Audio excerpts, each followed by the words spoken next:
বন্ধুরা নমস্কার। বিষয় কাজের যোগ্য। বন্ধুরা, আমরা সমাজে বাস করি, কিন্তু বেশিরভাগ মানুষই নিজেদের অন্যের প্রয়োজনে গড়ে তুলতে পারি না, অর্থাৎ কিনা যোগ্য হয়ে উঠতে পারি না। বন্ধুরা, এ প্রসঙ্গে শৈশবে অনেক মানুষ দেখেছি, তার মধ্যে একজনের কথা খুব মনে পড়ে। তো তিনি একটি সরকারি উচ্চপদস্থ কর্মী ছিলেন, কেন্দ্রীয় সরকারের। তা আমি দেখতাম এই মানুষটি সমাজে কি খাতির যত্ন ছিল। কেন? আমি দেখতাম কেউ অসুস্থ হয়ে গেছে, ওই মানুষটির কাছে দৌড়ে যেত যে কী করা যায়, কোথায় নিয়ে যাওয়া যায়। উনি সঙ্গে সঙ্গে বেরিয়ে আসতেন। কাগজপত্র অ্যাটেস্টেড করতে হবে, সার্টিফিকেট দিতে হবে, এক পায়ে খাড়া। কিংবা কাউকে শ্মশানে নিয়ে যেতে হবে, শেষকৃত্য করতে হবে, এক পায়ে খাড়া। শুধু তাই নয়, কোনো বাড়িতে ছোটোখাটো টেকনিক্যাল যে ফল্টগুলো হয়, হয়তো ফিউজ পুড়ে গেছে, উনি এসে হাজির, ঠিক করে দিতেন। তখন টিউবওয়েল ছিল, ওয়াশার কেটে গেছে, ওনাকে ডেকে এনে উনি ওয়াশার লাগিয়ে দিতেন। এতটুকু ক্লান্তি ছিল না, যেভাবে ডাকতো সেইভাবে এগিয়ে যেতেন উনি। এই মানুষটিকে দেখেছিলাম যে কি তার ধৈর্য, কি শক্তি, কি সাহস। মানুষ একবারে দুহাত তুলে তাকে আশীর্বাদ করত। বন্ধুরা, আমরা এই মানব জনম পেয়ে যে কত সৌভাগ্যশালী।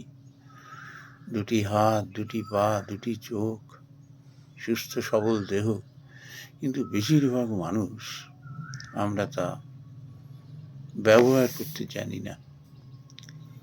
কত বিদ্যা, কত উচ্চ পদে চাকরি করি, বাইরে কত নাম ডাক,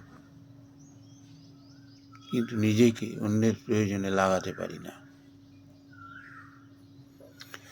একটি প্রচলিত কথা আছে, বেল পাকলে কাকের কি। আমি এক উচ্চ পদাধিকারী, আমার 2-3টে গাড়ি আছে, পয়সার অভাব নেই, বড় বড় সব আত্মীয় স্বজন, কিন্তু পাড়ার পাশের বাড়ির লোকটির কোনো প্রয়োজনে যায়নি। পাড়ায় কি হচ্ছে না হচ্ছে জানিই না।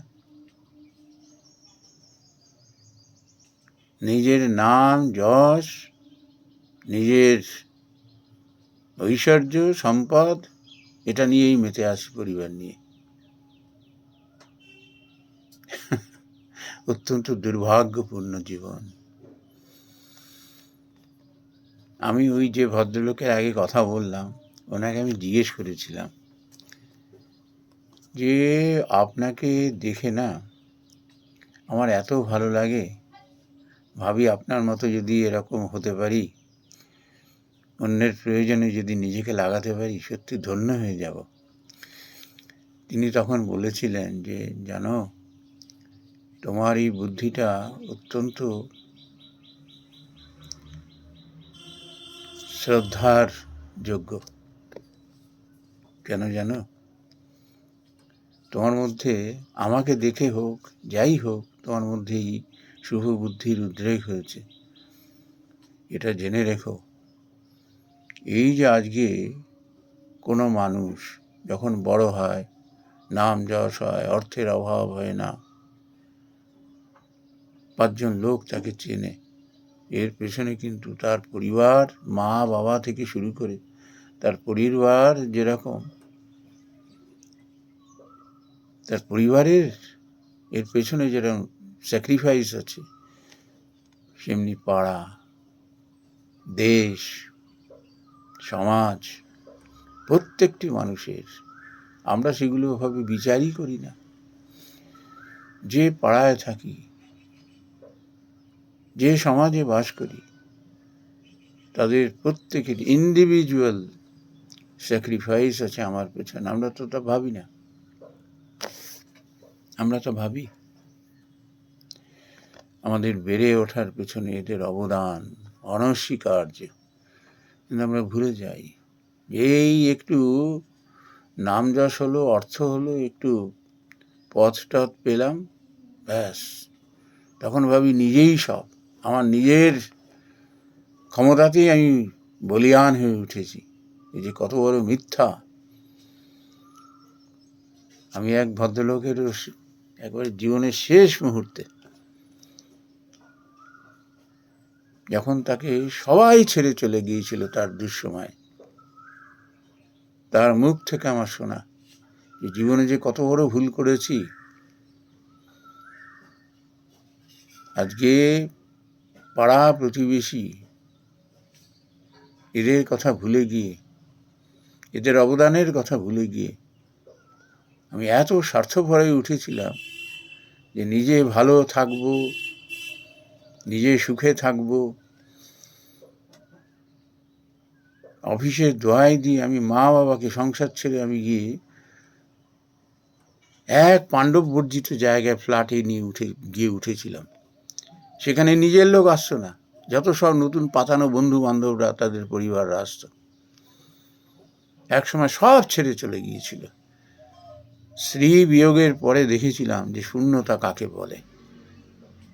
পরিবার পরিজন আমাকে ত্যাগ করেছিল, তার কারণ আমিই তো ত্যাগ করেছিলাম। আমার এখানে এসে যাতে তারা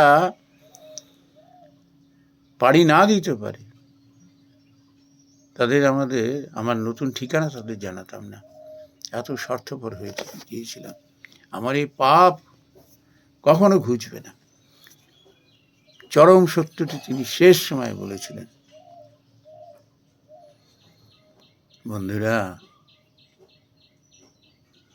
বেল পাকলে কাকের কি, এটা মনে রাখতে হবে। আমার নাম যশ অর্থ বিদ্যা বুদ্ধি উচ্চ পদ সব কিছু আছে, কিন্তু স্বার্থপরতা আমাকে না ওই ডায়াবেটিসের মতো কুড়ে কুড়ে খাচ্ছে, ক্যান্সারের মতো কুড়ে কুড়ে খাচ্ছে। আমি তা বুঝতে পারছি না, অহংকারে।